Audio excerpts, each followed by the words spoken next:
Yeah, encouraging signs, and now let's see what happens at Emirates Stadium. Yeah, and it's not a defeat, that's for certain. It is a point. It might turn out to be precious come the final reckoning in May. An awful lot to discuss, I'm sure, as we hand you back to Arsenal Nation. Full time here, it's finished Bournemouth 1, Arsenal 1. Thank you, Dan. We leave the Vitality Stadium with 1 point, thanks to the equaliser from our captain, Aubameyang. Now, Joel, David, I want to come to you. What were your thoughts on the second half?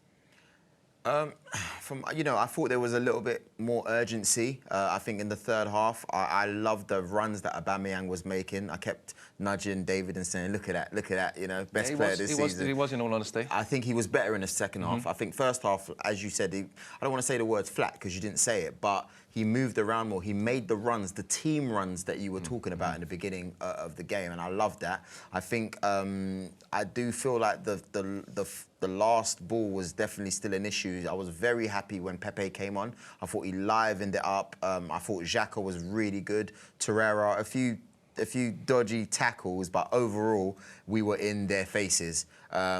I don't think we dealt with Josh King very well. But besides that, we deserved a draw, maybe even a win. Yeah, fair. David, can I get your thoughts on the final 45? I think there was a lot more urgency in the second half. I think the players were getting nice and tight to the Bournemouth players because they realised that, you know, the manager needs something out of this game. We as players need something out of the game, and they got results by doing that. Up front, a lot less static, more movement, as Joel said, moving into the corners. Willing runners, you know, when you're in a position when you're looking for a pass and you haven't got no one, you need a willing runner. Xhaka picked that willing runner out several times with the little clip passes round to the left. Really like that about the side. And again, just lack of quality on that final pass now and again. And at the end, maybe a little bit more selfishness from the likes of Lacazette, because I know he wants the team to win, so he's looking for that pass. But at the end of the day, sometimes you've got to be a selfless centre-forward, and he had the opportunity maybe to go one-on-one at the end. But in all, it shows me the players are playing for each other again.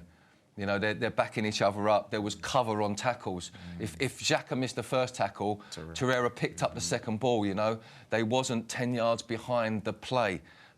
So I'm disappointed not to have got the win on that second half performance, really, although the shots on target ratio probably needs to just be improved with a bit of shooting practice this weekend. Yeah, well, you spoke on the team performance there. Here are some tweets talking about the work rate in that second half. Tolga tweeting, Arsenal are looking much, much better. Arteta ball. Oh, we've begun.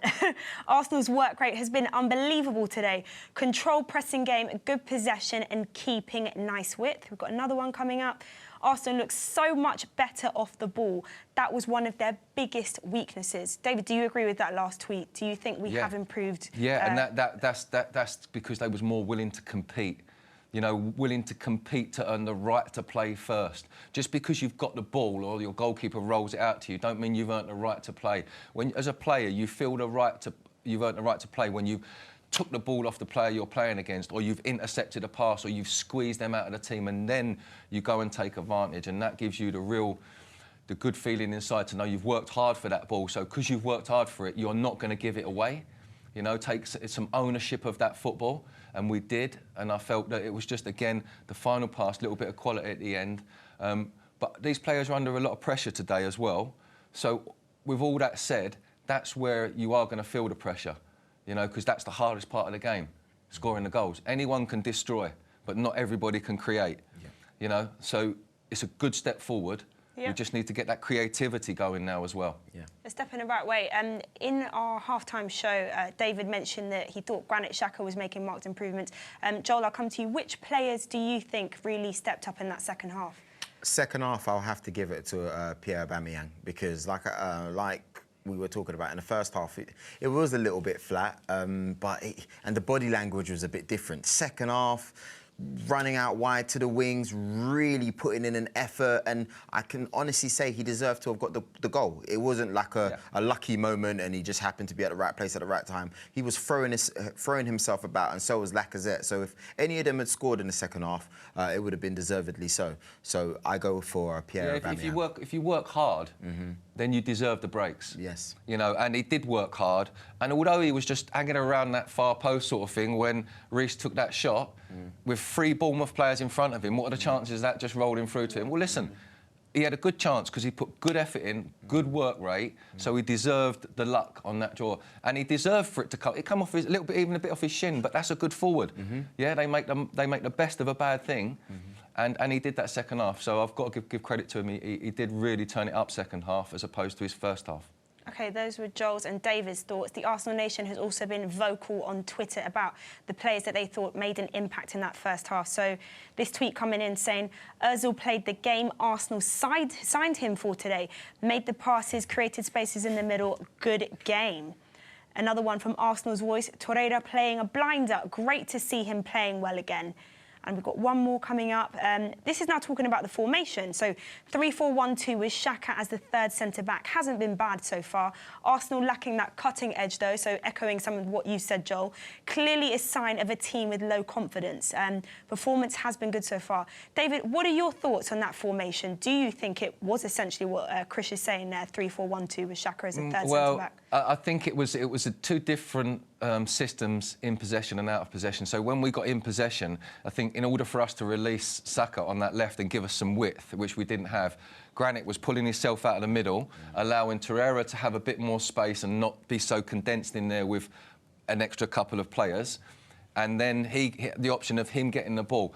Before that, we saw the tweet regarding Mesut Ozil getting lots of the ball. He only got the ball because I think probably 70% of the time, I would say he got that ball off of Granit Xhaka, who was playing the ball through the lines, first time, forward pass, from that kind of left-sided central defender position. So it is, you can see the rotational Arteta coming into it, players dropping into different positions, squeezing other players to allow the space for those creative players. And we did that, and it just needs to move on in that final third then. But it was encouraging signs in the second half, definitely.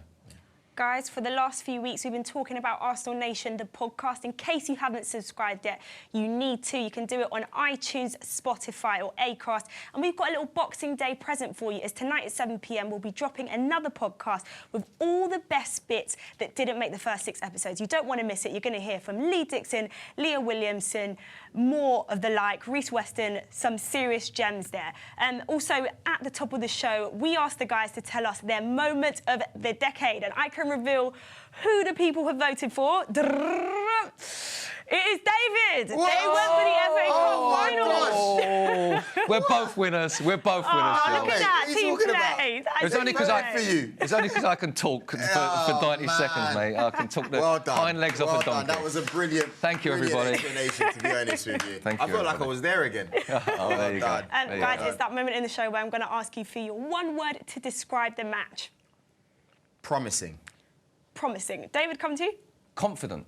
OK, promising and confident. We'll take it. It was a draw there. And we'll be back on Sunday for our league game at home against Chelsea. Make sure you tune in at 1:15 p.m. See you then.